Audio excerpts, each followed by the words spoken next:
Hello friends, welcome to the Sapna's Homeschooling YouTube channel, and today we are going to solve our exercise, and this is our lesson measurement of physical quantities. So what's the meaning of measurement of physical quantities? So first we'll think on it. Measurement of physical quantities म्हणजे की भौतिक पदार्थांचे मापन. आता तुम्ही एक just imagine करा की कुठेही बाजारात गेलाय आणि तुमच्याकडे पैसे भरपूर आहे, वस्तू घ्यायची, पण तुम्ही असं आहे का गेलायत आणि हा चला दे मला सोनं, दे मला चांदी, दे मला चॉकलेट एक वेळेस म्हणायचं असेल तरी तो म्हणेल 1 पाहिजे, 2 पाहिजे, 3 पाहिजे, किती पाहिजे, 10 रुपयाचं पाहिजे, 5 रुपयाचं पाहिजे. साखर आणायला गेला तर 1 किलो पाहिजे, 10 ग्रॅम पाहिजे, 2 किलो पाहिजे. सोनं घ्यायला गेलं तर किती ग्रॅम, किती तोळा, हुश्य असं व्हायला होईल की अरे वाळू घ्यायची, रेती घ्यायची, काही घ्यायचंय तर ते मोजल्याशिवाय तुम्हाला घेता येत नाही. तर असंच अनेक पदार्थ, मग भाजीवाल्याची भाजी असेल, नाहीतर मग दोरा असेल, काहीही असेल, तुम्हाला वस्तू मोजलेलीच घ्यावी लागते आणि त्यालाच म्हणतात मेजरमेंट ऑफ फिजिकल क्वांटिटीज. तर हा जो धडा आहे तो आपल्या दैनंदिन ज्या गोष्टी असतात, गरजा असतात, त्याच्याच मापनावर आधारित आहे. तर या धड्याचा जो एक्सरसाइज आहे तो आपण आता इथे सोडवतोय. तर या एक्सरसाइजला सोडवण्यापूर्वी जर तुम्ही सपनाज होमस्कूलिंग चॅनलला नवीन असाल तर लगेच हा चॅनल सबस्क्राईब करा, बेल आयकॉन दाबा, म्हणजे तुम्हाला आमचे नवनवीन व्हिडिओ तुमच्या मोबाईलवर सर्वात प्रथम दिसतील. आणि इयत्ता 7वीची प्लेलिस्ट आहे विज्ञानाची, 7th स्टँडर्ड सायन्सची, तर तुम्ही ती बघू शकता, म्हणजे तुम्हाला प्रत्येक व्हिडिओचे क्वेश्चन आन्सर भेटतील.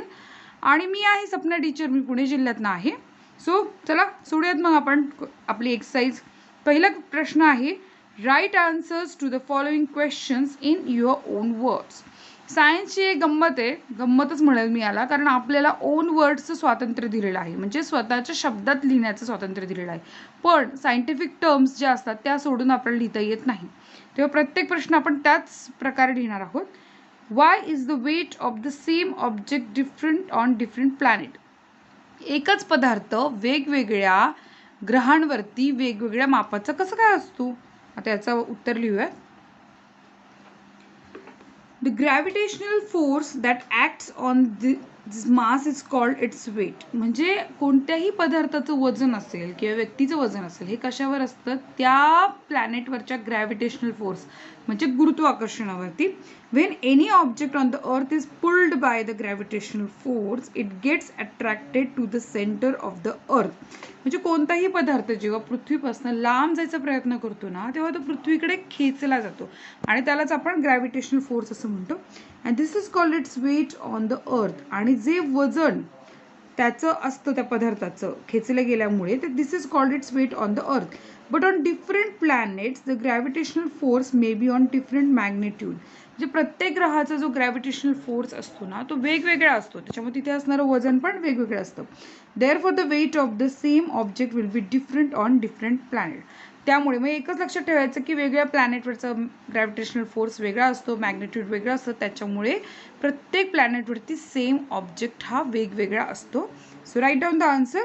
The gravitational force that acts on this mass is called its weight. When any object on the earth is pulled by the gravitational force, it gets attracted to the center of the earth. This is called its weight on the earth, but on different planets, the gravitational force may be of different magnitude. Therefore, the weight of the same object will be different on different planets. Second question is, what precautions will you take to make accurate measurements in day-to-day affairs? म्हणजे दैनंदिन कामकाजामध्ये तुम्ही काय प्रकारची काळजी घेता की तुम्हाला ॲक्युरेट मेजरमेंट्स करता येतील, यासाठी तुम्ही काय प्रकारची काळजी घेता? ओके. सो कारण आपण असं म्हटलं यार आमचा संबंध येत नाही, तर असं होत नाही ना. कधीतरी तुम्हाला वेळ आलीच असेल ना कुठलं तरी वस्तू विकत आणायची, तर अचूक मापनासंबंधी तुम्ही काय काळजी घेता त्याबद्दल उत्तर लिहायचं आहे. Okay. Proper instrument should be use while taking any measurement. एक तर म्हणजे कुणी म्हटलं हे घे वस्तू, दिली मी 20 रुपयाला, आपल्याला चालत नाही, आपण म्हणतो वजन काट्यावर द्या, इलेक्ट्रॉनिकवर द्या, नाही तर काहीतरी प्रॉपर मेजरमेंट केलेलं असतं. So proper instrument should be use while taking any measurement. These instruments should be used by proper and scientific procedure. म्हणजे तुमच्याकडे टेप आहे कपड्याचं माप घ्यायला आणि तुम्ही म्हटले गोळा करून दिला एक कापड आणि हे घ्या शिवा कपडे, तर असं नाही होत ना. So this instrument should be used by proper and scientific procedure. We must check that the things which we buy have been weighed properly by standardized weight and balance. कोणी कोणी दगडाची मापं पण तयार करतं, आपण ते चालून घेऊ शकत नाही ना, कसं ना पण हाताने मापतं, हाताने मोजतं, ते चालणार नाही. तेव्हा स्टँडर्डाइज वेट अँड बॅलन्स पाहिजे.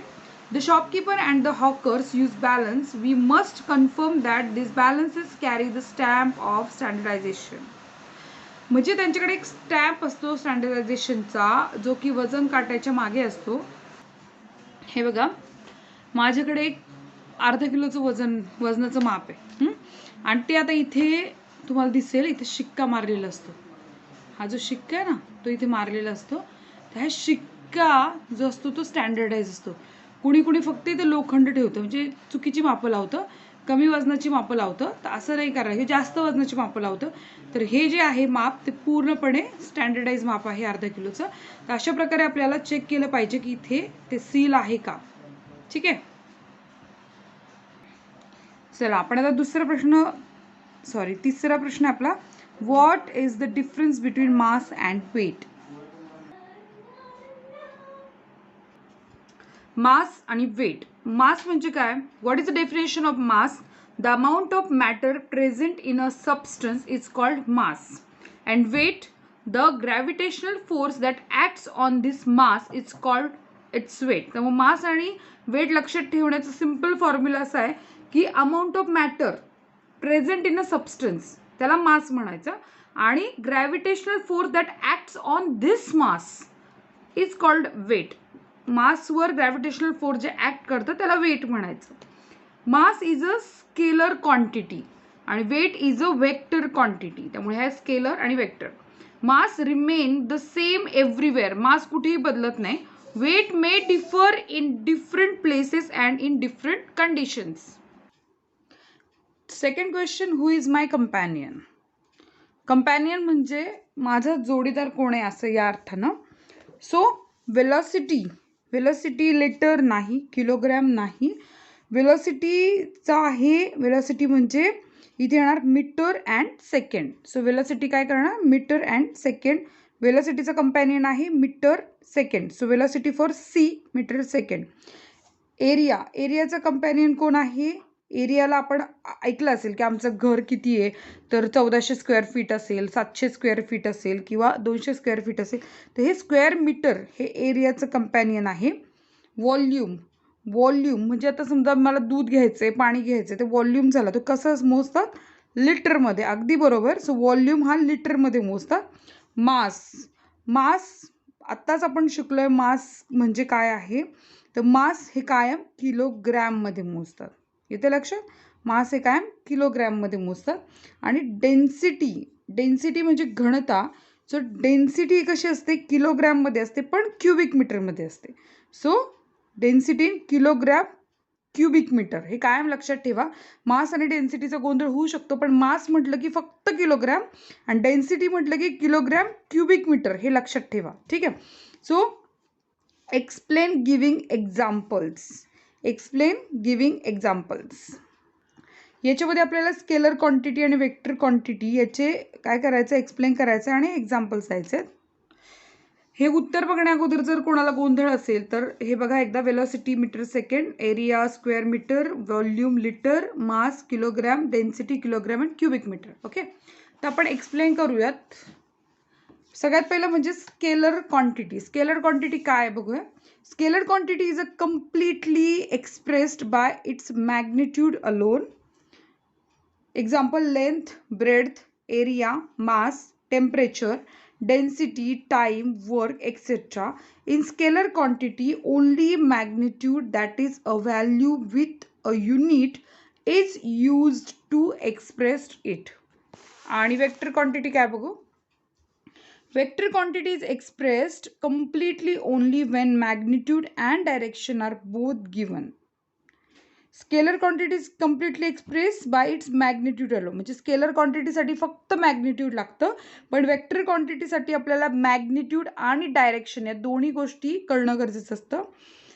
Example, the displacement of 20 kilometres to the north and displacement of 20 kilometres to the east is different from each other. Here the distance is same but the direction of the displacement is different from each other. एखादी वस्तू जागा सोडते म्हणजे उत्तरेकडे 20 kilometre 40 kilometre किंवा दक्षिणेकडे 20 किंवा 40 kilometre, हे झालं डिफरंट डिरेक्शनला जाणं.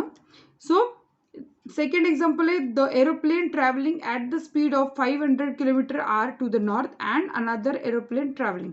म्हणजे दोन्ही डिरेक्शनला जाणारं विमान असेल तर इथे आपल्याला वेक्टर क्वांटिटी मोजतो आपण अशा प्रकारे आणि स्केलर क्वांटिटी हे बघितलं आहे. आता आपण फोर्थ क्वेश्चन बघूया. तो क्वेश्चन आहे explain giving examples the errors that occur while making measurement. काय काय एरर्स येतात मेजरमेंट करताना? नॉट युझिंग एप्रोप्रिएट डिव्हाइस, सगळ्यात महत्त्वाचं डिव्हाइसच प्रॉपर यूज करत नाही. सेकंड आहे not using the device properly, म्हणजे काय एकतर डिव्हाइस प्रॉपर यूज करत नाही किंवा डिव्हाइसला प्रॉपर प्रकारे वापरता येत नाही. जसं की आता एक्झाम्पल देते. सगळ्यात पहिलं आपण नॉट युझिंग ॲप्रोप्रिएट डिव्हाइसचं बघूयात, नंतर आपण not using the device properly बघू. सो हे नॉट युझिंग ॲप्रोप्रिएट डिव्हाइस याचं खाली एक्सप्लेनेशन आहे. एक्झाम्पल बघा, the hawker and the shopkeeper may not use standardise weights. बऱ्याचदा मी बघितलंय वजन करायला जातो बिलकुल सुद्धा, आता आपण जसं मी तुम्हाला दाखवलं होतं की हे स्टँडर्डाइज वेट आहे, तर अशा प्रकारे वेट न वापरता अशा मापाचा एक दगड घ्यायचा, दगड वापरायचे किंवा इलेक्ट्रॉनिक काटे असतील तर त्याचं कुठेतरी लाईटच नाही चार्जिंगच नाही किंवा एक जस्ट हातानं मूठभर दिलं आणि मुठीचं माप असं वगैरे काहीतरी चालतं, तर अशा प्रकारे स्टँडर्डाइज वेट वापरत नाही. सेकंड दे मे यूज स्टोन पीसेस, जसं की दगड वापरतात म्हटलं. Balance is not working properly, आणि एक बॅलन्स असतो वजन काढायला तो प्रॉपर वर्क करत नाही. वाईल बाईंग पेट्रोल और diesel the indicators on the machines may not work properly. बऱ्याचदा असं होतं की 1 लिटरचे पैसे घेतले जातात पण इंडिकेशनच प्रॉपर दाखवलं जात नाही. सेकंड आहे नॉट युझिंग डिव्हाइस प्रॉपरली. आता डिव्हाइस कसं यूज करत गेलं जात नाही प्रॉपरली बघूयात. While weighing on balance the jerk given causes pointer to fluctuate and give improper reading. बऱ्याचदा असं होतं वजन काटा करायला गेला आणि तसा असा हलका जर्क दिला ना वजन इकडे तिकडे होतं, सो तो एक प्रॉब्लेम आहे. Measuring cloth from the bundle the shopkeeper may not measure the cloth with accuracy. बऱ्याचदा कपडे मोजणाऱ्या माणसाकडे एक पट्टी असेल त्याने तो मोजतो, पण त्यानं ती पट्टी बरोबर मापाची केली आहे की नाही आपण कधीच बघत नाही. ती जर आपण घरनं टेप नेला आणि त्या पट्टीचं माप आणि आपलं माप हे नक्की सारखं बसतं का एकदा बघितलं पाहिजे. ते सुद्धा कधी कधी वापरलं जात नाही नीट प्रकारे. नेक्स्ट क्वेश्चन बघूयात. नेक्स्ट क्वेश्चन आहे गिव्ह रिझन्स, कारणे द्या. It is not proper to measure quantities by using body parts as unit. म्हणजे क्वांटिटी मेजर केली जात नाही बॉडी पार्ट्सनं. बऱ्याचदा असं होतं की क्वांटिटी मेजर करताना हाताचं माप घेतात, असं एक विधभर असं नाही का एक विध माप, किंवा मग असं हाताचं माप घेऊन 1 मीटर 2 मीटर करतात. तर तसं जे प्रकार असतात ना ते योग्य प्रकारे मापन केले जात नाहीत आपल्या बॉडी पार्टचा उपयोग करून. तर त्याच्याबद्दल कारणं देऊयात आपण. नेमकं काय कारण आहे की बॉडी पार्टचा आपण वापर नाही करायचा आहे मोजमाप करण्यासाठी. The measurement of body parts for every person will be different. हे सगळ्यात महत्त्वाचे. कुणी उंच आहे बुटकं आहे लहान आहे कसं पण असतं, तर हे सगळ्यांचे बॉडी पार्ट सारखे नाही आहेत. तो एक मेन प्रॉब्लेम आहे, त्यामुळे सगळ्यांचं माप सारखं येणार नाही. There is no standardization for this. म्हणजे अशा प्रकारचं कुठलंही स्टँडर्डायझेशन नाही आहे की काय बॉडी पार्टचं माप करण्याचं. And not proper to measure quantities by using body parts. अशा प्रकारे बॉडी पार्टचा वापर आपण करूच शकत नाही कारण स्टँडर्डायझेशन नसल्यामुळे हमखास चूक होण्याची शक्यता वाढते. Second B, it is necessary to get the weights and measures standardise at regular intervals. म्हणजे काय, आपण याचा अर्थ बघूया प्रश्नाचा. याचा अर्थ आहे की ठराविक कालावधीनंतर वजन आणि माप चेक करून घेणं प्रमाणित करून घेणं गरजेचं आहे. म्हणजे जसं मी तुम्हाला आता हे माप दाखवते, हे जरी मी माप दाखवलं पण मला एखाद्या वर्षांनी की 2 वर्षांनी जर वापरच करत राहिले आणि हे जर झिजलं तर हे प्रमाणित करून घेणं गरजेचं आहे की हे खरोखर जे वापरणार माप आहे ते अर्धा किलोचंच आहे का, हे कायम करत राहणं गरजेचं आहे. याचं कारण आपल्याला बघायचं आहे. ड्यू टू कॉन्स्टंट यूज, म्हणजे सारखा वापर केल्यामुळे the weights and the weighing apparatus, म्हणजे जे सामान साहित्य असतं वजन काढायचं, मेक लूज देअर स्टँडर्डायझेशन. बऱ्याचदा काय होतं, लोखंड आहे वापरून करून गंज चढून त्याचं वजन कमी होतं किंवा बदलतं. Using such devices may result into malpractice. Therefore it is necessary to get the weights and measure standardize at regular intervals. आलं लक्षात की रेग्युलर वापरामुळे याच्या वजनामध्ये फरक पडतो आणि म्हणायला 500 ग्रॅम किंवा अर्धा किलो 1 किलो असतं, पण ॲक्च्युली याचं वजनामध्ये फरक पडतो काही कालावधीनंतर. तर हे असं चुकीचं वजन वापरल्यामुळे ग्राहकांची फसवणूक होऊ शकते ना, म्हणून ते बदलणं गरजेचं आहे. नेक्स्ट क्वेश्चन आहे, explain the needs for accurate measurement and the devices to be used for that. याचा अर्थ आहे की अचूक साधनांची आवश्यकता काय आणि त्यासाठी कोणकोणती साधनं वापरली जातात. अचूक साधन वापरणं किती गरजेचं आहे बघा. The need for accurate measurement of substances that are precious of a great importance and use in very small quantities is done meticulously and accurately. म्हणजे आपण जे इतकं महागा मोलाचं सामान घेतो ते जर ॲक्युरेटली नसेल तर त्यासाठी ते डिव्हायसेस असणं खूप गरजेचं आहे. तुम्ही सोनं घ्यायला गेला आणि एखाद्याने एवढंसं काढून दिलं म्हटलं जा द्या 30,000 50,000, चालणार आहे का आपल्याला? नाही चालणार ना. तर काही ठिकाणी आपल्याला ॲक्युरसी ही वजन काट्यात असणं गरजेचंच आहे. Due to advancement in technology devices that measure very small magnitude. आणि तंत्रज्ञानाच्या प्रगतीमुळे आपल्याला खूप हाय काय म्हणू आपण त्याला टेक्नॉलॉजी इन्स्ट्रुमेंट्स मिळतात किंवा ॲडव्हान्समेंटमुळे technology devices that measure very small magnitude of quantities like distance, mass, time and temperature are available now.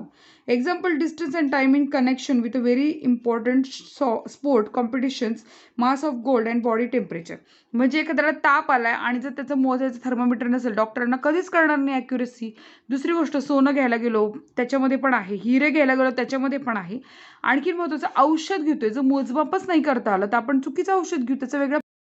आपल्याला प्रत्येक फील्डवर म्हणजे प्रत्येक स्पोर्ट्समध्ये सुद्धा, ऑलिम्पिकमध्ये सुद्धा ते छोटे छोटे मापं मेजरिंग करणं हे फार गरजेचं असतं. आणि त्याच्यासाठीच इथे आपल्याला अचूक मेजरमेंट असणं गरजेचं आहे किंवा मोजमापं अचूक असणं ही गरजेची आहेत. अशा प्रकारे आपला धडा पूर्ण झालेला आहे. जर तुम्हाला समजला असेल, आवडला असेल तर लाईक करा, शेअर करा, कमेंट करा आणि सपनाज होमस्कूलिंग चॅनलला सबस्क्राईब करा. Bye bye.